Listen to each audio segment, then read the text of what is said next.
ಆತರ ಸಾಕ್ಷಾತ್ ಕಾಡಾಂಜನೇಯನಾಗಿ ನೆಲೆಸಿರ್ತಾನೆ. ಹಾ. ಕಾವಲಾಗಿರುತ್ತೆ, ಇವತ್ತಿಗೂ ಆ ವಿಗ್ರಹಕ್ಕೆ ಕಾವಲಾಗಿರುತ್ತೆ. ಹೌದಾ ಹೌದು, ಇವತ್ತಿಗೂ ಇದೆಯಾ? ಇವತ್ತಿಗೂ ಇದೆ. ಇವತ್ತು ಆವನಿ ಬೆಟ್ಟದಿಂದನೇ ಹೆಜ್ಜೆ ಇಟ್ಟು ಹಾ. ಇಲ್ಲಿ ನೆಲೆಸಿರುವಂತ ಆಂಜನೇಯ ಸ್ವಾಮಿ ದೇವಸ್ಥಾನ ಇದು. ಪುರಾತನ ಕಾಲದ- ಪುರಾತನ ಕಾಲದ ಶತಮಾನಗಳ ದೇವಸ್ಥಾನ ಇದು. ಹೌದು. ಇಲ್ಲಿ ಆ ಹಾವು ಕಾವಲಿರುತ್ತೆ ನೋಡಿ. ಹ್ಮ್ ಹ್ಮ್ ಹ್ಮ್. ಆಗ ಆಂಜನೇಯ ಹ್ಮ್. ಒಂದು ಬೆಳ್ಳಿ ನೇತ್ರದಿಂದ ನೆಲೆಸಿರ್ತಾನೆ. ಬೆಳ್ಳಿ ನೇತ್ರ, ಬೆಳ್ಳಿ ನೇತ್ರ ಬೆಳ್ಳಿ ನೇತ್ರವನ್ನ ಹಾ. ಒಳಗೊಂಡು ಕಾಡಾಂಜನೇಯನಾಗಿ ಈ ಜಾಗದಲ್ಲಿ ನೆಲೆಸಿರೋದು. ಆ ಕಾಂತಿ ಏನಿದೆ ಅವ್ರ ಕಣ್ಣಿಗೆ ಬಿಡೋದ ಟಕ್ ಅಂತ ಅವ್ರ ಕಣ್ಣು ಬೆಳ್ಳಿ ನೇತ್ರವನ್ನು ಒಳಗೊಂಡಂತ ಆ ಕಾಡಾಂಜನೇಯ ಪ್ರತಿರೂಪ ಆ ಎರಡು ಬಂಡೆಗಳ ಸುದ್ದಿಯಲ್ಲಿ ನೆಲೆಸಿರುತ್ತೆ.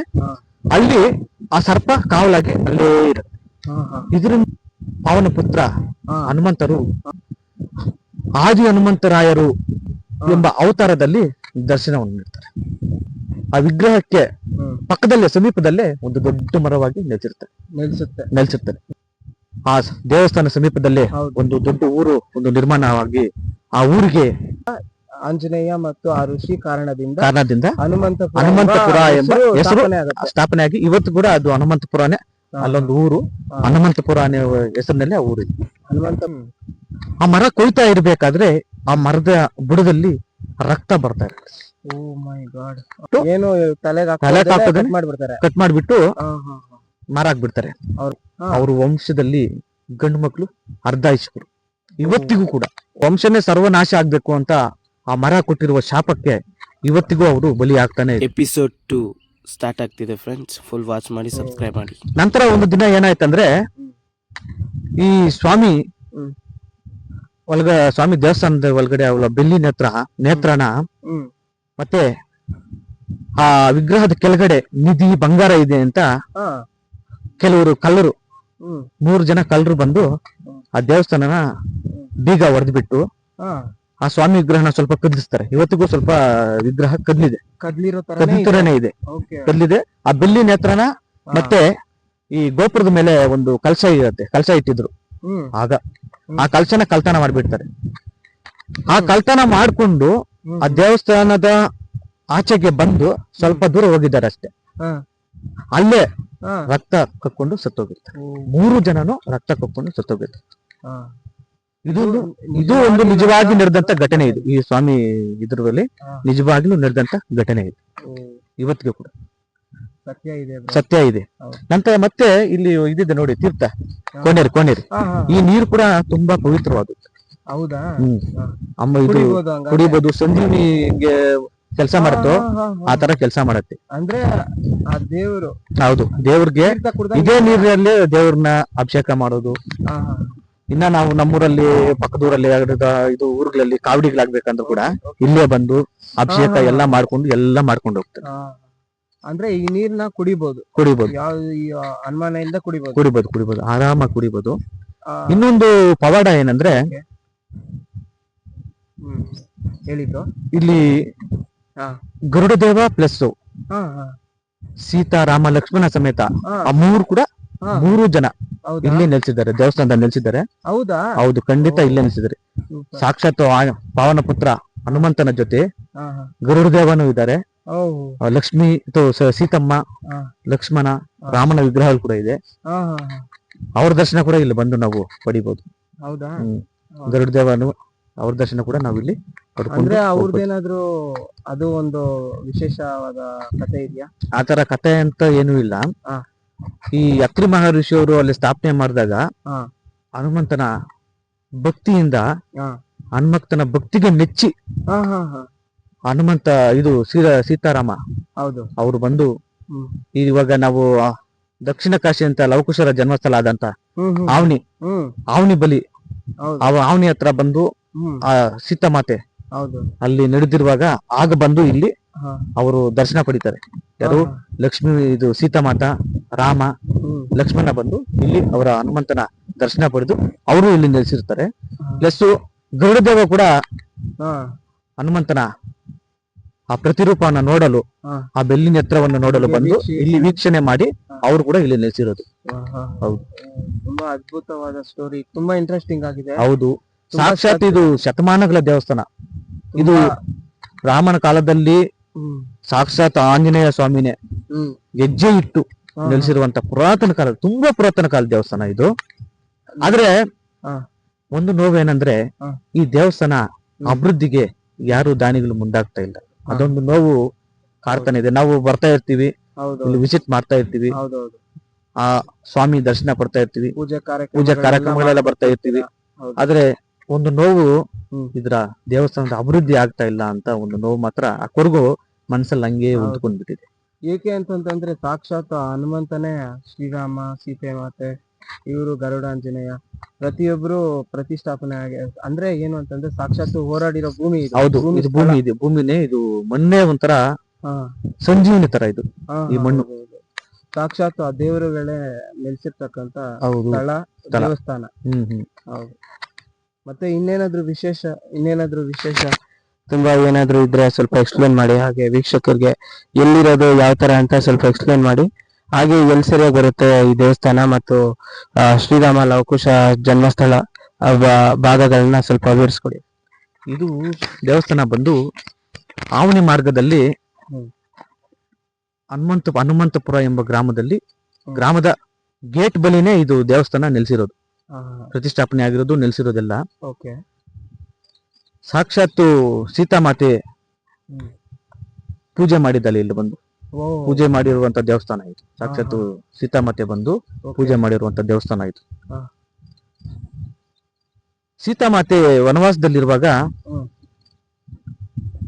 ಇವರು ದಶರಥ ಮಹಾರಾಜರು ತನ್ನ ಮಗಳನ್ನ ನೋಡೋದಕ್ಕೆ ಬರ್ತಾ ಇರ್ತಾರೆ. ಹಾ. ಬರ್ತಾ ಇರ್ಬೇಕಾದ್ರೆ ಅವ್ರಿಗೆ ಬಾಯಾರಿಕೆ ಆಗತ್ತೆ, ಪ್ಲಸ್ ವಿಶ್ರಾಂತಿ ಕೊಠಡಿ ಇರೋದಲ್ಲ ಈ ಕಾಡಲ್ಲಿ. ಅವರು ಏನ್ ಮಾಡ್ತಾರೆ ಅಂದ್ರೆ ರಸ್ತೆ ಸ್ವಲ್ಪ ಸಮೀಪದಲ್ಲಿ ಒಂದು ಮಂಟಪವನ್ನ, ಒಂದು ಕೋಣೆಯರನ್ನ ನಿರ್ಮಾಣ ಮಾಡಿರ್ತಾರೆ. ಆಗ ನಿರ್ಮಾಣ ಮಾಡಿರುವಂತ ಕೋಣೆಯರು ಕೂಡ ಇಲ್ಲಿ ನಮ್ಮ ದೇವಸ್ಥಾನದಲ್ಲಿ ಮುಂಭಾಗದಲ್ಲಿರುವ ಕೋಣೆಯರು ಕೂಡ ಪ್ಲಸ್ ಮಂಟಪನೂ ಇದೆ. ಹೌದಾ? ಆ ಕಾಲದಲ್ಲಿ ದಶರಥ ಮಹಾರಾಜರವರು ನಿರ್ಮಾಣ ಮಾಡಿರುವಂತ ಮಂಟಪ ಪ್ಲಸ್ ಕೋಣೇರಿ ಇದು. ನಾವು ಮುಲ್ಬಾಗ್ಲಿಂದ ನೋಡ್ಕೊಂಡ್ ಬರ್ಬೇಕಾದ್ರೆ ಇರ್ಪಾಕ್ಷಿ ಬಳಿ ಕೂಡ ಒಂದು ಕೋಣೇರಿ ಇದೆ, ಒಂದು ಮಂಟಪ ಇದೆ. ಇಲ್ಲಿ ನಮ್ಮ ಹನುಮಂತಪುರ ಈ ಗೇಟ್ ಬಳಿ ದೇವಸ್ಥಾನದ ಹತ್ರನೂ ಒಂದು ಮಂಟಪ ಇದೆ, ಒಂದು ಕೋಣೇರಿ ಇದೆ. ಇನ್ನು ಸ್ವಲ್ಪ ಮುಂದೆ ಹೋಗ್ಬೇಕಾದ್ರೆ ವಿಜಯಪುರ ಗೇಟ್ ಬಳಿನೂ ಒಂದು ಕೋಣೇರಿ ಇದೆ, ಒಂದು ಮಂಟಪ ಇದೆ. ಇನ್ನು ಸ್ವಲ್ಪ ಹಂಗೆ ಮುಂದೆ ಗಂಜಗುಂಟೆ ಬಳಿ ಒಂದಿದೆ, ಮತ್ತೆ ಇದು ಆವನಿ ಸಮೀಪದಲ್ಲೂ ಒಂದಿದೆ. ಹಂಗೆ ಆವನಿವರೆಗೂ ಒಂದೊಂದು ಮಂಟಪ, ರಸ್ತೆ ಬಳಿ ಒಂದು ಮಂಟಪ, ಒಂದು ನಿರ್ಮಾಣ ಮಾಡಿದ್ದಾರೆ. ದಶರಥ ಮಹಾರಾಜರು ಸೀತಾಮಾತೆಯನ್ನ ಭೇಟಿ ಮಾಡಕ್ ಬರ್ಬೇಕಾದ್ರೆ ತೊಂದರೆ ಆಗ್ಬಾರ್ದು, ವಿಶ್ರಾಂತಿ ಪಡೆಯೋಕೆ, ಬಾಯಾರಿಕೆಗೆ ತೊಂದರೆ ಆಗ್ಬಾರ್ದು ಅಂತ ಅವರು ಆ ಉದ್ದೇಶದಿಂದ ಅವರೊಂದು ಮಂಟಪ, ಒಂದು ಕೊಲಾನ ನಿರ್ಮಾಣ ಮಾಡಿರೋದು. ನಿಜವಾಗ್ಲೂ ಅದು ಬೇಕಾದ್ರೆ ಕೇಳಕ್ಕೂ ಒಂಥರ ಆಗಿನ ಕಾಲ. ಹೌದು, ನಿಜಾನೇ ಇದು. ನೀವ್ ಹೇಳ್ತಿದ್ರೆ ಕಣ್ಮುಂದೆ ನೆನ್ಸ್ಕೊಂತ ಇದ್ರೆ ಆಗಿನ ಕಾಲದಲ್ಲಿ ಎಷ್ಟು ಸತ್ಯ ಇದೆ, ಯಾವ ತರ ರಾಜರಿದ್ರು, ಅದೆಲ್ಲ ಒಂಥರ ಆಸಕ್ತಿಯಿಂದ ಒಂಥರ ಇಂಟ್ರೆಸ್ಟ್ಫುಲ್ ಆಗಿದೆ ಬ್ರೋ. ಹೌದು, ನಿಜ. ಏನಾಯ್ತು ಹಂಗೆ ಸ್ವಲ್ಪ ಮುಂಭಾಗ ಏನಾಯ್ತು ಅಂತ ತಿಳಿಸ್ಕೊಡಿ. ನಂತರ ಅದೇ ಮಾಮೂಲಿ ಅವರು ಸ್ಥಾಪನೆ ಮಾಡ್ಕೊಂಡು ಹೋದ್ರು. ಆ ಹನುಮಂತನ ದರ್ಶನ ಭಾಗ್ಯನಲ್ಲ ಸೀತಾಮಾತೆ ಕೂಡ ಪಡೆದು ಗರುಡದೇವರು ಬಂದಿದ್ದಾರೆ, ರಾಮ ಲಕ್ಷ್ಮಣರು ಬಂದಿದ್ದಾರೆ. ಇದು ಅಂತ ಪುಣ್ಯ ಸ್ಥಳ, ಸಾಕ್ಷಾತ್ತು ಪುಣ್ಯಕ್ಷೇತ್ರನೇ ಅಂತ ಹೇಳ್ಬೋದು. ಹೌದು, ನಿಜಾನೇ, ಪುಣ್ಯಕ್ಷೇತ್ರನೇ ಅಂತಾನೆ ಹೇಳ್ಬೋದು. ಸಾಕ್ಷಾತ್ತು ಹನುಮಂತನ ಪಾದ ಸ್ಪರ್ಶದಿಂದ ಇಲ್ಲಿ ನೆಲೆಸಿರುವಂತ ದೇವಸ್ಥಾನ ಆದಿ ಹನುಮಂತರಾಯರ ದೇವಸ್ಥಾನ ಇದು. ಹನುಮಂತರಾಯ. ನಾನು ವೀಕ್ಷಕರಲ್ಲಿ ಕೇಳ್ಕೊಂಡೋದೇನೆಂದ್ರೆ, ಯಾರಾದ್ರೂ ಆ ಸ್ವಾಮಿನ ಸೇವೆನ, ಆ ಸ್ವಾಮಿಗೆ ಸೇವೆ ಮಾಡ್ಬೇಕಂದ್ರೆ ದಯವಿಟ್ಟು ಒಂದ್ಸಲ ಬಂದು ವಿಸಿಟ್ ಮಾಡಿ, ಆ ಟೆಂಪಲ್ ಅನ್ನ ವಿಸಿಟ್ ಮಾಡಿ, ಆ ದೇವರ ದರ್ಶನವನ್ನ ಪಡೀರಿ, ಆ ದೇವಸ್ಥಾನದ ಅಭಿವೃದ್ಧಿಗೆ ಸಹಾಯ ಮಾಡಿ. ದಯವಿಟ್ಟು ನಾನು ನಿಮ್ಮನ್ನ ಮನವಿ ಮಾಡ್ಕೊತೇನೆ, ತಮ್ಮಲ್ಲಿ ಸಹಾಯ ಮಾಡಿ ಆ ದೇವಸ್ಥಾನ ಅಭಿವೃದ್ಧಿ ಮಾಡ್ಬೇಕು. ಸಾಕ್ಷಾತ್ತು ಆಂಜನೇಯ ಸ್ವಾಮಿ ಆವನಿ ಬೆಟ್ಟದಿಂದ ಹೆಜ್ಜೆ ಇಟ್ಟು ನಿಲ್ಲಿಸಿರುವಂತ ಈ ಪುಣ್ಯಕ್ಷೇತ್ರ ಇದು.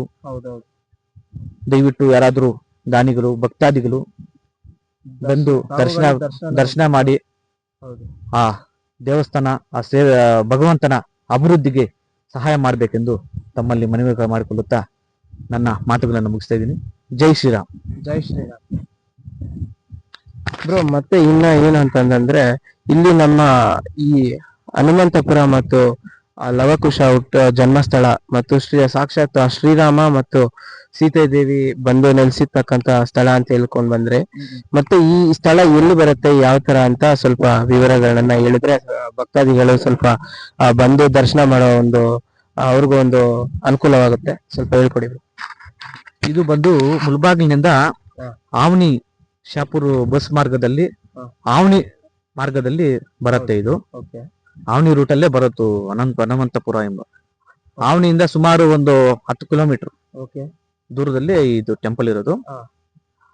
ತುಂಬಾ ಪುಣ್ಯಕ್ಷೇತ್ರ ಇದು. ಬನ್ನಿ, ವೀಕ್ಷಣೆ ಮಾಡಿ, ದರ್ಶನ ಪಡೀರಿ, ಆ ಭಗವಂತನ ಸೇವೆಗೆ ಪಾತ್ರರಾಗಿ ಅಂತ ನಮ್ಮಲ್ಲಿ ಮನವಿ ಮಾಡ್ಕೊಳ್ತಾ ಇದ್ದೀನಿ.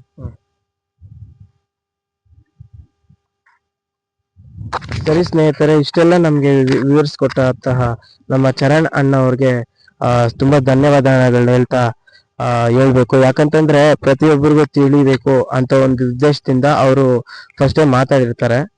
ಆ ಮೂಲಕ ಅವ್ರು ಏನು ಅಂತಂತಂದ್ರೆ ತುಂಬಾ ತುಂಬಾ ಅದ್ಭುತವಾಗಿ ವಿವರಿಸ್ಕೊಂಡ್ಬಂದ್ರು. ನಾನು ಒಂಥರ ಏನು ಅಂದ್ರೆ ತುಂಬಾ ಆ ಕತೆ, ಆ ಸ್ಟೋರಿ ಏನಿದೆ ಪುರಾತನ ಕಾಲದ್ದು ಮತ್ತು ಆ ಸಾಕ್ಷಾತ್ ಹನುಮಂತ ದೇವರದು ಏನು ಆ ಋಷಿ ಮುನಿಗಳದ್ದು ಪ್ರತಿಯೊಂದು ಆ ಸ್ಟೋರಿನ ಕೇಳ್ಕೊಂಡ್ಬಂದ ಆದ್ಮೇಲೆ ತುಂಬಾ ರೋಮಾಂಚಕ ಆಯ್ತು. ಮತ್ತು ಇನ್ನೊಂದೇನು ಅಂತಂದ್ರೆ ಇಲ್ಲಿ ತುಂಬಾ ಶಕ್ತಿಶಾಲಿಯಾದ ಒಂದು ಅದ್ಭುತ ಇದೆ. ಪ್ರತಿಯೊಬ್ಬರು ವೀಕ್ಷಕರಲ್ಲಿ ಕೇಳ್ಕೊಳ್ಳೋದೇನಂತಂದ್ರೆ ತಾವುಗಳು ದರ್ಶನವನ್ನು ಪಡೆದು ಹಾಗೆ ಎಲ್ಲರೂ ಇಲ್ಲಿ ಯಾವ ತರ ಇದೆ ವಾತಾವರಣ ಪ್ರತಿಯೊಂದನ್ನು ನೋಡ್ತಾ ದೇವರನ್ನ ನೆನ್ಸ್ಕೊಳ್ಳಿ. ಎಲ್ಲ ಒಳ್ಳೇದ್ ಮಾಡ್ಲಿ, ಎಲ್ರಿಗೂ ಒಳ್ಳೇದಾಗ್ಲಿ. ಜೈ ಆಂಜನೇಯ, ಜೈ ಶ್ರೀರಾಮ್, ಹನುಮಾನ್ ಕಿ ಜೈ. ಜೈ ಶ್ರೀರಾಮ್, ಜೈ ಶ್ರೀರಾಮ್ ಹೇಳ್ಬ್ರ. ಜೈ ಶ್ರೀರಾಮ್. ನಮಸ್ಕಾರ. ಜೈ ಹಿಂದ್, ಜೈ ಕರ್ನಾಟಕ ಮಾತೆ. ನೆಕ್ಸ್ಟ್ ವಿಡಿಯೋ ಅಲ್ಲಿ ಸಿಗೋಣ. ಚಾನಲ್ಗೆ ಸಬ್ಸ್ಕ್ರೈಬ್ ಮಾಡ್ಕೊಳ್ಳಿ, ಲೈಕ್ ಮಾಡಿ, ಶೇರ್ ಮಾಡಿ, ಕಾಮೆಂಟ್ ಮಾಡಿ. ಲೈಕ್ ಮಾಡಿ. ನಮ್ಮ ವಿಡಿಯೋ ನಿಮ್ಗೆ ಇಷ್ಟ ಆದ್ರೆ ಲೈಕ್ ಮಾಡಿ, ಶೇರ್ ಮಾಡಿ, ನಮ್ಮ ಚಾನಲ್ ಅನ್ನ ಸಬ್ಸ್ಕ್ರೈಬ್ ಮಾಡಿ. Thank you friends. Next video ಅಲ್ಲಿ ಸಿಗೋಣ. ನಮಸ್ಕಾರ.